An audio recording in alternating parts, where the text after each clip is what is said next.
Hey everybody, this is Russ from Metro Game Core. The MSI Claw just arrived in the mail, and this isn't a review unit or anything. I just bought it from Newegg, but it arrived a day before release. So we're going to do an impressions video here today. So this is really going to focus on the first 24 hours with this device. So I'll do an unboxing and my impressions, talk about the ergonomics and the buttons and the screen and the audio, all the things that I can usually make an assessment about in those first 24 hours. Now when it comes to the other stuff, battery life and performance, as well as just whether or not I recommend it in the first place, that takes a little bit longer, usually about a week or so of testing before I can give my final conclusion. However, in a few days, my family is going over to Japan for spring break, and so I'm going to take the MSI Claw with me and give it like a real world test, and then I'm going to play it internationally for about a week or so, and then when I get back, I will do my final review. Either way, I think that we're going to be able to cover a lot of ground just in this first impressions video to see whether or not it's going to be worth at least keeping an eye out for in the future. And so without any further delay, let's go ahead and dive right in.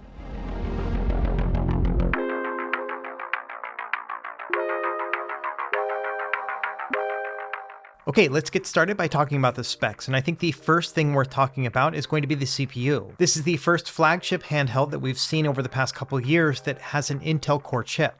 We actually have two different options. We have the Intel Core Ultra 5 135H, and then at the higher end, we have the Intel Core Ultra 7 155H. That's the one I'm testing here today. And each of these devices will come with 16 gigabytes of LPDDR5 RAM clocked at 6400 megahertz. And depending on the model you choose, you'll get between 512 gigabytes or 1 terabyte of internal storage. Of note, the M.2 drive is the same size as the Steam Deck and the ROG Ally. It's a 2230. The display here is very similar to what it is on the ROG Ally, 7 inches, 1080p, 16:9 aspect ratio, and it's an IPS LCD. It has a 120Hz refresh rate, and according to one report, it also has variable refresh rate. We'll talk about that more later. The battery is pretty large for this device, 53 watt hours, so bigger than the Steam Deck and the ROG Ally by a bit. But it does come at a cost of weight. It's 675 grams, which makes it heavier than both the Steam Deck and the Ally. This one has quite a bit of upgrade when it comes to connectivity. We have Wi-Fi 7 and Bluetooth 5.4. And it also has a microSD card slot for extra storage. It's running Windows 11 Home as its operating system, and there's a couple other bells and whistles like Hall sensor analog sticks and triggers, and also a fingerprint sensor on the power button. Now in terms of price, we have three different options to choose from. The very cheapest will be the Core Ultra 5 at $699, and that's going to come with 512 gigabytes of storage. Now if you want to upgrade your CPU, it's going to be another $50, so $750, that's the model that I picked up.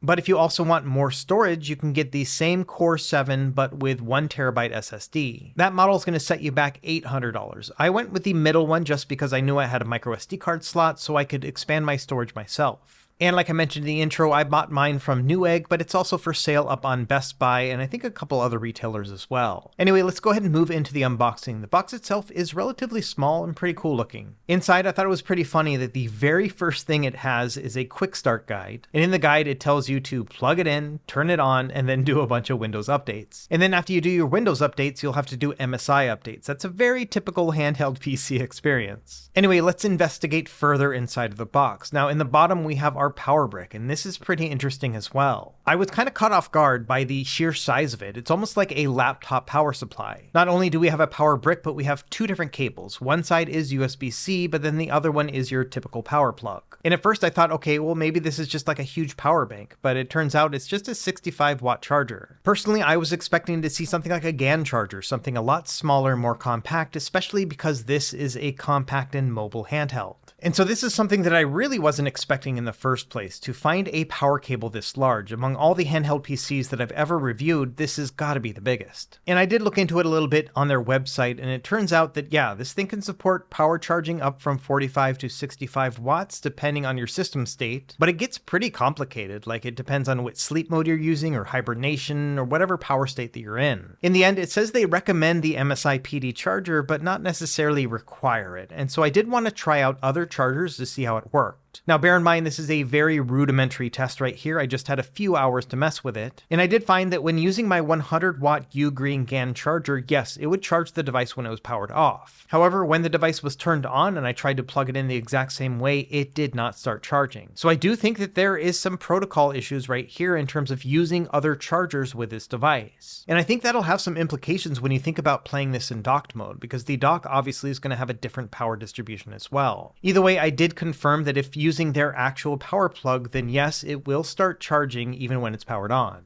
The fans also kicked in and got a little bit louder, so there is definitely something going on and requires more testing. Either way, I'm kind of disappointed at the size of this charging brick, especially because I'm going to be taking this on vacation in a few days. I just planned on using one power brick for everything, but now I've got to pack two. Anyway, moving on, we've got a couple other things to check out, including some customer service information in case you have a problem, and they also have their limited warranty inside. And finally, we've got another quick guide. This one really doesn't have a lot of content inside. It's really just a diagram and labeling of all the different buttons. So I think now's a good time to actually check out the device itself. And the very first thing I wanted to check was the material of the plastics. If you watched my first impressions video of this device when I checked it out at CES in January, I was not impressed. And that's because at the time, the plastic was very smudgy, very similar to the Lenovo Legion Go. Well, thankfully, I'm happy to report that on this retail model, the plastic is completely different. In fact, the texture here is very similar to the Steam Deck. It definitely has a grippy texture to it, but it also does not pick up smudges, and that's my favorite element. So I'm really happy to see that they actually made a big improvement over the plastics from when I first saw it. And I remember when I asked them, they said, don't worry about it, we got it covered, we've been making laptops for years. Turns out they were right, because this plastic is really good, so I'm very happy with this, one of my main concerns. My next impression was that this thing is very gamer-centric. For example, if you look at the top of it, you can see they've engraved the words True Gaming. I've never really used an MSI product, so I don't know if this is one of their slogans, but it is a little bit odd to have that on there. What is true gaming? Like, what's fake gaming? Either way, I prefer to have things a little bit more subdued, so I wasn't really a big fan of this. And it's kind of contradictory too, because I like that big dragon logo here on the back. And I also like the ton of ventilation. It almost feels like a handheld gaming rig.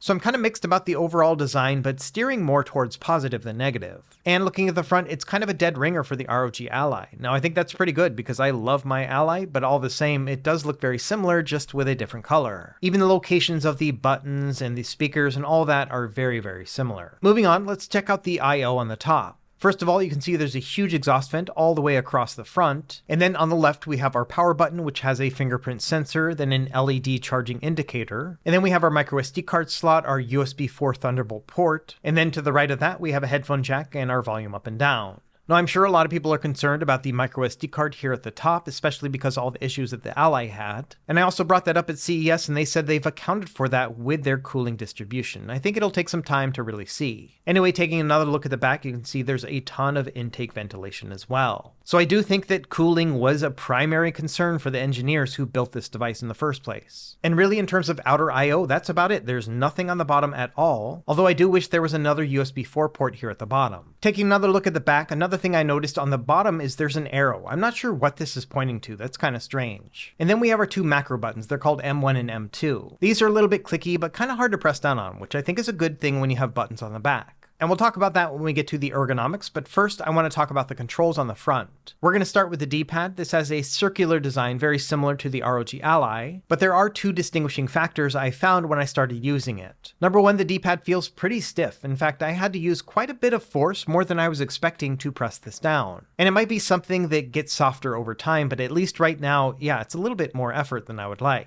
Additionally, it doesn't have a lot of pivot in the center, and so it gives it a more of a mushy feel as you're pressing down on the different angles. And so it does feel different from an ROG Ally or like an Xbox Series controller where they give you a tactile kind of click feedback. This one doesn't really have that. Let's put it to some quick real-world testing. We're going to start with Contra for the NES. In this one, I like to press down on the D-pad and then rock it left and right. And ideally, it should take some effort to move the character, but as you can see right now, the character is moving a lot. That to me is an indication that there might be false diagonals as you're playing it. It really depends on your playing style and what game you're playing, but for me, this is a little bit too sensitive for my liking, and I think it's that lack of tactile feedback. Moving on, let's try out Street Fighter 3 Third Strike. So here I'm testing how easy it is to throw a fireball or a dragon punch. And here it's not too hard, but that stiff D-pad does kind of get in the way. It's not impossible, but it takes a lot of force to the point where I kind of feel like I'm grinding my thumb into the D-pad. And given the fact that the D-pad is a hard plastic, that doesn't feel super good. So after a few minutes of acclimation, yeah, it was definitely something that I could do. It is Hadoukenable and Shoryukenable. But given the amount of force that I have to press down to make these moves, and the D-pad being a hard plastic, I don't think I would want to play a fighting game for more than like 10 minutes at a time. And then finally, one more test. I wanted to try a precision platformer like Celeste. And this time around, I'm just seeing how easy it is to move my character in the ways that I want. And this will include the cardinal directions and a diagonal and all that other stuff. And I would say from a D-pad perspective, it was not bad at all. I was hitting all the moves that I wanted to and when I wanted to. So in that sense, from just a control standpoint, after about maybe 10-15 minutes of getting used to the D-pad, yeah, I didn't really have any problems. I do think that the rubber membranes below the D-pad are probably a little bit stiffer than I would like, but hopefully they will soften over time. In fact, the real thing that kind of kept me from enjoying Celeste the way I wanted to were the bumpers. We'll talk about those more in a minute. But first, I want to move over to the analog sticks. Now, like I mentioned before, these are Hall sensor analogs, which means they'll be less likely to develop stick drift. Now, the design of the analog sticks are pretty good. They have a kind of grippy design around the edges, and then they are pretty deeply concaved within the center. In terms of just overall motion, they feel pretty good in the sense that I feel like I have a large range in moving from left to right. The only complaint I would have about these compared to a full-size controllers analog sticks is that they feel a little bit short. And of course that can be remedied by different analog stick caps and things like that. And so overall, yeah, I think they are actually good analog sticks. They're a little bit light to the touch and kind of flicky feeling, but I don't really mind that. Finally, on the left side, we have two different buttons. The top one is going to function as your select button, and the one below it is going to open up MSI software. And we'll check out that software later in the video as well. On the right side, it's similar. We have the start button on the top right, and then below that, we have our quick menu button. All of these buttons have a soft dome switch kind of click to them. Next, we're going to test out the face buttons, and these are actually pretty great. They have a glossy texture to them, but they're nice and big. In fact, they remind me a bit of PS5 face buttons, but a little bit more rounded across the top. And these are rubber membrane buttons, so similar to a PS5 and Xbox controller. And I think they have a good amount of travel to them, and they're not too wiggly either. So overall, I would say these are great face buttons for most use cases. And now we're going to talk about those bumpers that I mentioned before. And I gotta say, among all the controls that are on this device, these are probably my least favorite. They're not too hard to press down on. The thing that bothers me about them is that they don't bounce back as easily as I was hoping. If anything, I would say they feel mushy and not in a good way, in the sense that you really have to mash down on them in order to click. And because they don't spring up very well, it almost feels like you can't press on them rapidly. So I think when you're playing a game where you're just going to be using that every so often, for example with Destiny 2, you'll be using it like for a grenade or for a melee. In those cases, I think it'll be just fine because you're not going to be mashing on those repeatedly. However, if we go back to Celeste, a game that really relies on the bumpers in order to grip the sides of the wall, this one really bothered me. And that's because that mushiness just didn't flow with the rest of the controls, and so this is probably my primary complaint when it comes to the control scheme overall. Again, it really is going to depend on the games that you're playing, especially if it's a more modern game, it probably won't be a big deal. But if your favorite game relies on you pressing these bumpers often, you may not like it either. Okay, next we have the triggers, and these are pretty good. They have a good amount of travel to them, as you can see, and they do have Hall sensor analog inputs. The only nitpick I have about them is that they are angled a little bit down. Most other triggers will slope up at the edge, and that's to let your fingers rest on them without having them feel like they're going to fall off. Unfortunately, here with the MSI Claw, I feel like they should be sloped a little bit more. It's definitely not to the point where my fingers were slipping off or anything, but it felt more so that it would do that compared to other handhelds. So in the end, I probably wouldn't categorize these bumpers and triggers as being bad, but I would say among all the other flagship handheld PCs out there, the Steam Deck, the Ally, the Legion Go, this one probably comes in fourth place. Next, let's talk about the back and the ergonomics. Now, when I first tested out the MSI Claw at CES, I found that I was pressing the back buttons more than I would like. And I'm not sure if there have actually been any changes from back then, but I found that to not be a concern this time around. It almost feels like the button is smaller, or maybe it's placed a little bit lower. Either way, I found that it didn't conflict with either my middle finger or my ring finger. It's basically going to be landing right between those two. Not only that, the buttons are kind of hard to press down on, and so you have to be pretty deliberate to press down on them. If anything, I would say these back buttons are less obtrusive than they are on the ROG Ally. And one thing of note, to press down on them, you don't press down like from the top, you press them inwards. And that also felt a little bit unique because on the ROG Ally, you can kind of do it either way. So it almost feels like you have to squeeze the button with your entire hand in order to get it to work. And I like the fact that it requires a deliberate effort to make it actuate. So in the end, I think that the back button here is well placed and also well designed. Now let's talk about ergonomics. So this has a kind of squarish design along the corners, and this is again very similar to the ROG Ally. At first glance, it may not look very comfortable, but thankfully it fits pretty well into my palm. And so I would consider this to be a pretty comfortable grip overall. And if we take a look at it from the back, you can see there is plenty of space for my fingers, so nothing really feels squished as I'm holding onto it. And even though it does have a squarish design along the edges, it's not something I would characterize as being sharp. So overall, yes, I'd say it's very comfortable and also very similar to the Asus ROG Ally. The main difference between these two is not actually going to be on the outside edges of it, but on the inner edge. And that's because if you look at the way that my fingers are gripped, they're more at an angle, kind of like in a V shape. If you look at the grip itself, you can see that it's angled down as well. And I like this feeling because it makes the grips feel bigger than they actually are, because these are pretty small grips overall. Meanwhile, on the MSI Claw, you can see it's a little bit more of a straight grip. It almost feels like a mini Steam Deck grip, which we're looking at here. This one also has that kind of squarish drop off here in the center, but because the grips on this are even larger, it feels even more roomier. So it almost feels like MSI took both of these ideas, the squarish design of the Valve Steam Deck, and then also the kind of angular design of the ROG Ally, and then put them together into their one single hybrid.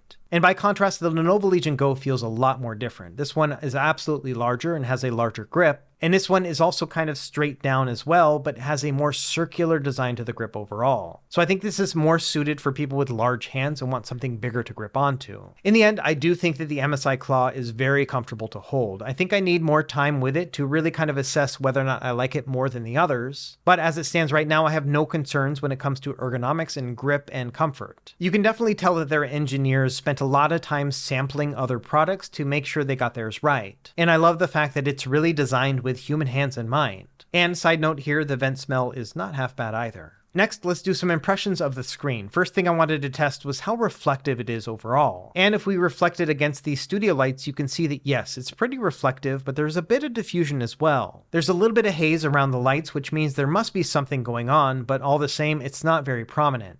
When using it in a daylight situation, when I'm reflecting against the window to my left side, you can definitely see that there's some reflections going on. So I would say this is kind of on par with the non-etched glass Steam Deck. Speaking of which, let's do a screen comparison against the Steam Deck OLED and the MSI Claw. And these are at max brightness, and you can see that the OLED is a little bit brighter and has some richer colors. But I was surprised to find that the coloring was not that far off. If we look at the blue car, there's a little bit of lost detail, but it's not too much. Now, if we try to go to the very dimmest setting, you can see the MSI Claw does get fairly dim, but it can't hold a candle to the Steam Deck OLED. Either way, we'll do more screen testing in my final review once I have more time with it. Now, probably one of the biggest questions surrounding the screen is whether or not it had variable refresh rate. If we pull up this app, the custom resolution utility, you can see that we have a range between 48 and 120 Hz. Either way, there's a report from Sean Hollister over at The Verge, and he did confirm with MSI directly. In fact, he triple confirmed that yes, they do have a variable refresh rate screen. And again, this is probably something that will take more testing down the line, because even their website does not say VRR anywhere. So yeah, I think this is something that we'll just have to leave for my final review once myself and others have been able to test this device more thoroughly. Next, I want to move into a size and weight comparison. We'll start with the Steam Deck. And if we compare them side by side using a very scientific measurement like my index finger, you can see that yeah, there's about an index finger width between the two. And honestly, this is kind of surprising. I thought the Steam Deck would be a lot larger than the MSI Claw. Let's do a comparison against the ROG Ally, and it kind of works in the opposite direction. It's almost like the ROG Ally is one index finger less wide than the MSI Claw. So they are very similar, especially considering the fact that the screen is almost identical between the two. But you can see when compared against one another, there is quite a bit more space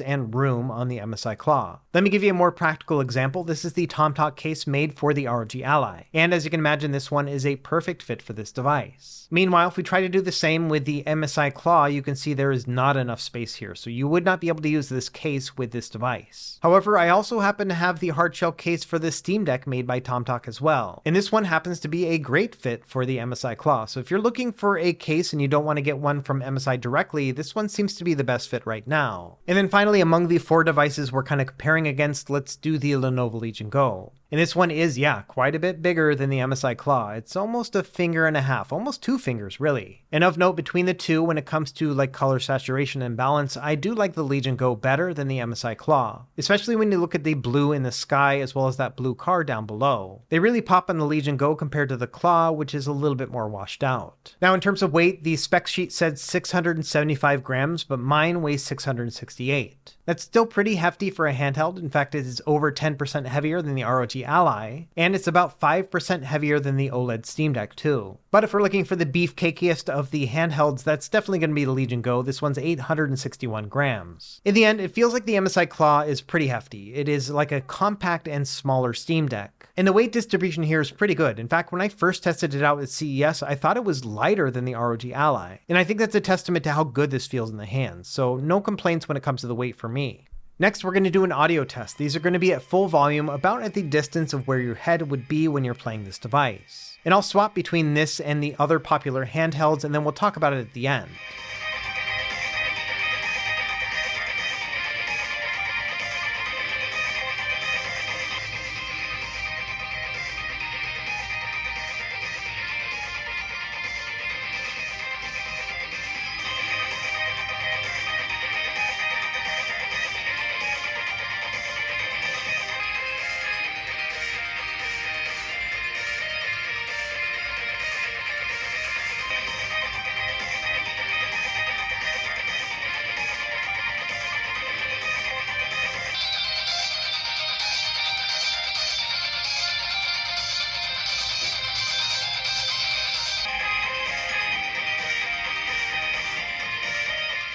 Okay, so here's how I see it. This seems to be louder than both the Steam Deck and the Ally, and I think it also tends to be a little bit brighter on the high end, but still richer on the low end too. In fact, I'm surprised to find that I think I like the audio better on this device over the Steam Deck and the Ally. And I think when it comes to the Legion Go, I think it's no contest. That one feels more muffled and just kind of tinny sounding. So yes, overall, I really like the audio on the MSI Claw. Now moving on, let's talk about the software experience. Now first powering it on, it's going to be very similar to setting up any sort of laptop or other computer, but there are going to be a couple hiccups along the way that is pretty typical with these handheld PCs. For example, the very first time I needed to type something in, like putting in my Wi-Fi password, the on-screen keyboard would not come up. And this is probably a Windows thing, but all the same, it's super frustrating that the very first time you need to type something, you cannot. And you also wouldn't have a chance to set up a Bluetooth keyboard because those options haven't popped up either. So the only way to get past this screen was to either error it out and not connect to the internet, or use a USB keyboard to do this very simple task.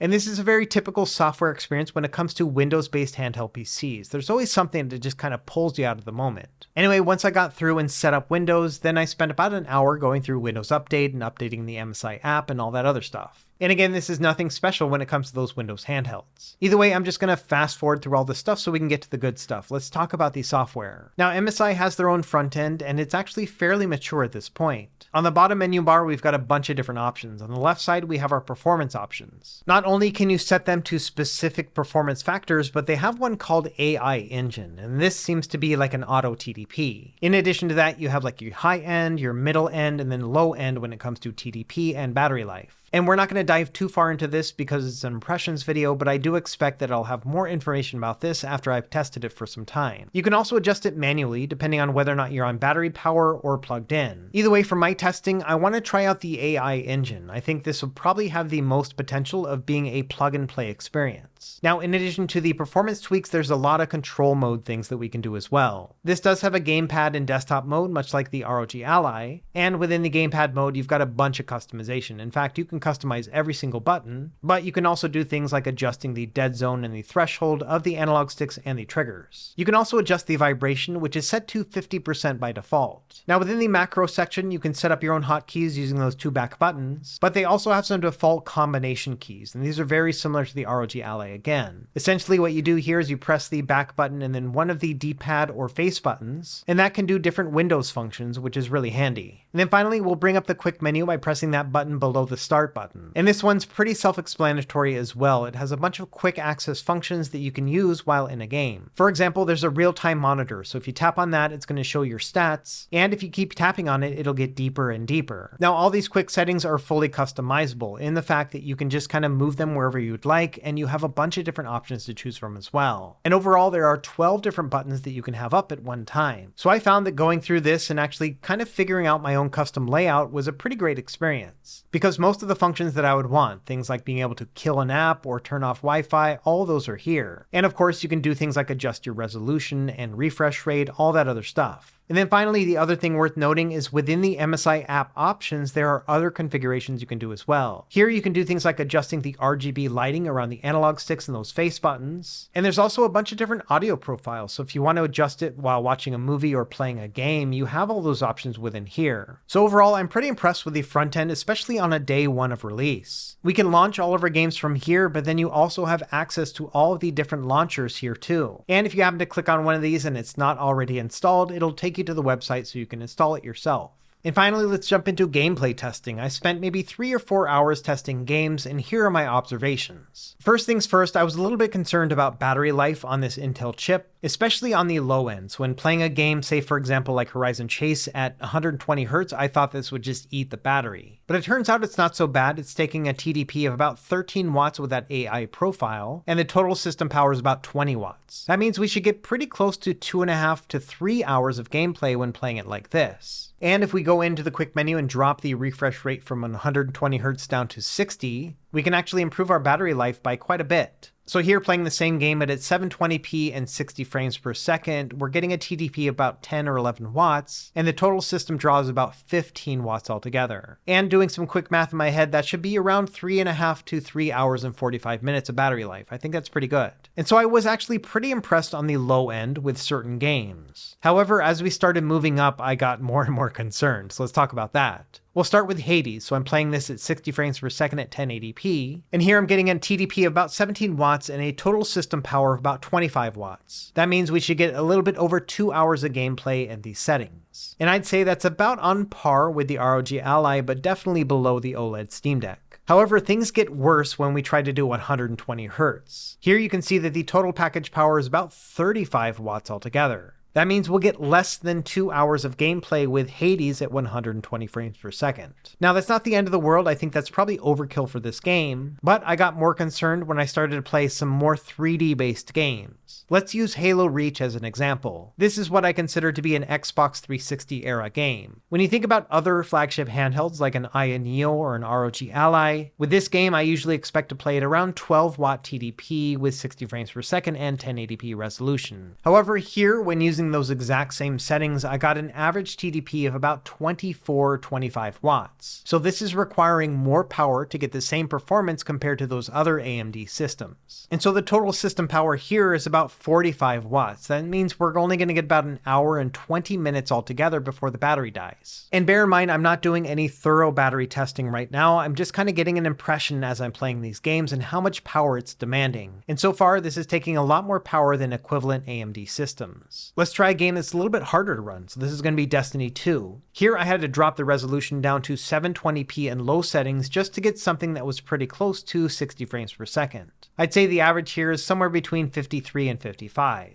But bear in mind that the total package power is about 49 or 50 watts. That means that with these settings, 720p and low, I'm only going to get maybe an hour of battery life altogether. And given the fact that this is a large battery, 53 watt hours, that's pretty bad. That's actually worse than the ROG Ally. Another thing I noticed when playing some of these games with the AI settings is that the games would stutter quite a bit. This is also something I observed when playing Assassin's Creed at CES on this device. At the time, I just figured they would kind of smooth out those bugs, but as it stands right now, at least using that AI mode, I'm still getting those same kind of stutters and hiccups. It's not the end of the world. I would say that maybe 90% of the time it is nice and smooth, but it happened often enough that I thought it was worth conveying. Now, I'm not sure if this is something to do with the AI mode or just this chip in particular, but all the same, this is not something that I observe with AMD platforms, and so I do think it requires more testing. Overall, if I had to put a finger on it, I would say that the performance here reminds me a lot of the Ryzen 6800U chipset. And that's a chip that's like 2 generations behind at this point. In fact, Ryzen is going to be coming out with their 8000 series here soon. And like I said, this does require a lot more testing, so don't take any of this as gospel fact, but there is something to be said about the fact that when playing God of War at 1080p and low settings, it struggles to reach 30 frames per second.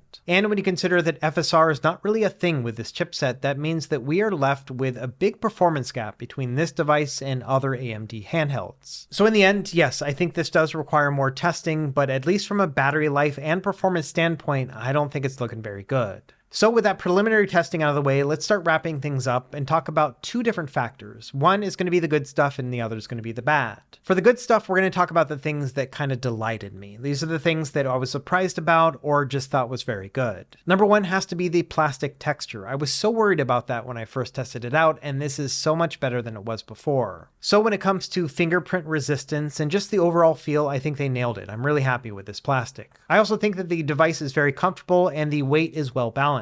So really no complaints when it comes to just picking up this device and playing it. It feels very good. Overall, I think the buttons are good too. There are some nitpicks here and there, but the face buttons in particular I think are excellent. Probably my biggest surprise is the audio. This might be the best audio I've heard in a handheld to date. And finally, the other thing we didn't really talk about in this video because I want to leave it for the review is the cooling factor. I found that the fans weren't getting super loud, but the device itself stayed nice and cool too. So we'll do more testing with that in a couple weeks when I finish my final review. Now, in addition to the things that delighted me about the MSI Claw, there were a couple things that concerned me. So let's move over to the right side and talk about the bad stuff. Number 1 is going to be the bumpers. These things are mushy, and I think that among all of the other different controls, these are probably the worst. It's really going to come down to what type of games you're playing, but if you're playing any sort of game that requires you to press on them rapidly, you're not going to have a good time. I also found the D-pad to be stiffer than I would like. I definitely got used to it, and if you're only going to be using it like to switch a weapon in a modern game, it won't be a big deal at all. But as it stands right now, I don't think I would want to do a lot of retro gaming on this D-pad.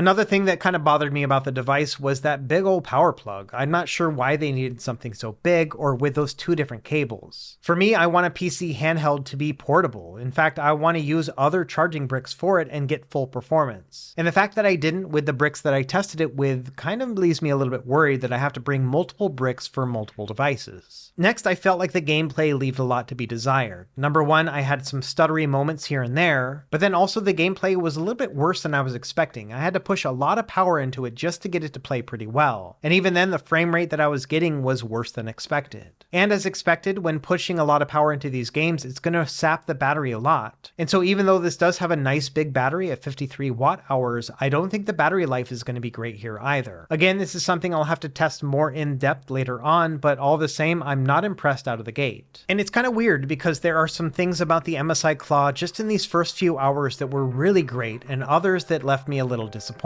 When it comes down to it, I've been waiting for a Windows handheld that can dethrone the ROG Ally, and for me, this has been easily the closest I've come to so far. I think that if MSI had used the Z1 Extreme or a similar AMD chip, I'd be a lot more confident in its overall performance potential. But as it stands, this chip is easily my biggest unknown right now, and it'll take some time for me to get accustomed to it before I can make any sort of judgment one way or another. And on that front, I don't think it's looking that great. It reminds me a lot more of AMD chipsets from like 2 or 3 generations back. So I do think that we have a lot more testing to do, but at the very least, I can say that I'm really looking forward to testing it over the next week. In fact, even if I didn't have a review to make, I think I would still be bringing this device with me on my trip to Japan. And when you consider the fact that I have dozens of handheld options at my fingerprints, that's saying a lot about this one. So be on the lookout for my full review later on this month, and as always, thank you for watching. Be sure to like and subscribe if you found this helpful, and we will see you next time. Happy gaming!